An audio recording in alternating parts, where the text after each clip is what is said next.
안녕하세요. 백산손해사정입니다. 오늘은 개방성 골절로 인한 후유장애에 대해 살펴보려고 합니다.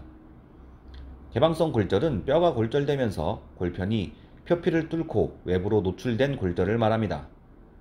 반대되는 개념의 폐쇄성 골절에 비해 후유장애가 발생할 가능성이 높지만 보험회사의 편파적 심사로 인해 낮은 장애로 인정되는 사례가 많아 문제가 되고 있습니다.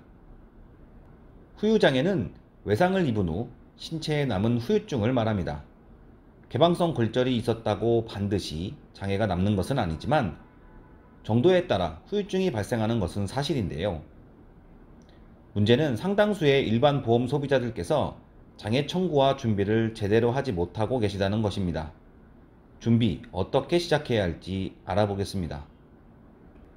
관절장애 평가 방법에 대해 살펴보겠습니다. 장애의 청구 시기는 약관에서는 수상일로부터 6개월 후 평가를 받도록 규정하고 있습니다.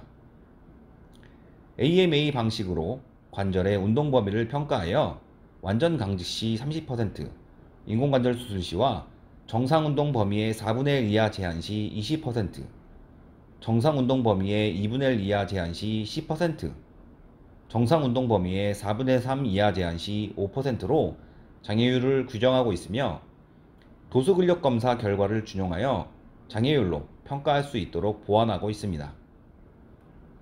장애보험금을 청구하기 위해서는 장애진단서가 있어야 하는데요. 장애진단서에는 관절의 운동 범위가 기재되어야 하고 호전 가능한 한시장애인지, 증상이 고정된 영구장애인지 기재되어야 합니다. 또한 장애진단명, 발생 시기, 장애의 내용과 정도, 사고 기여도, 향후 호전 여부에 대한 소견이 반드시 기재되어야 합니다.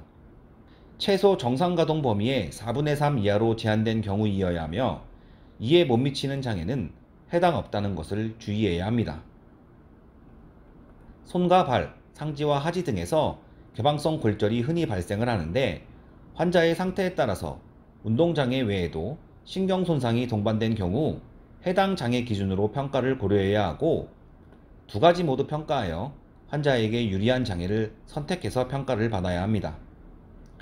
또한 해당 약관에서 다른 장애 항목으로 평가가 가능한 경우에는 그 방법으로도 평가한 뒤 유리한 것을 적용해야 한다는 것을 잊지 말아야 합니다.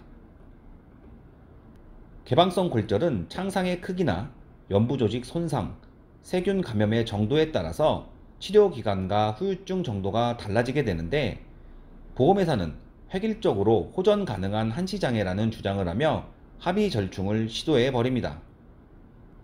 보험사와 분쟁이 생기게 되는 그 배경은 장애평가 시 평가자의 주관적 요소가 작용할 수 있기 때문에 보험사는 제3의료기관의 의사를 통해 의료자문을 시행하여 후유장애를 과소하게 평가를 한다는 것인데요.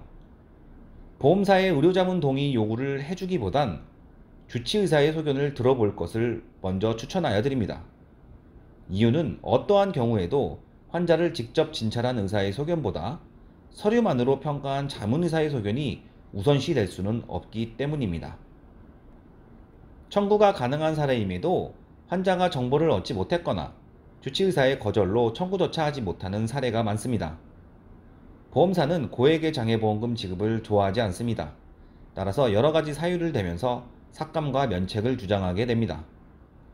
보험회사 측 손해사정에 객관성을 기대하는 것보다는 계약자의 입장에서 일하는 손해사정사를 선임하시게 되면 개방성 골절의 다양한 부분을 고려하여 종합적인 장애평가, 올바른 장애평가로 보험금 청구와 지급을 받을 수 있습니다.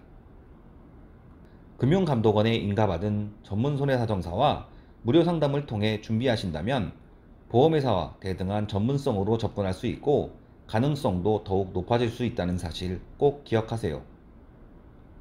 감사합니다.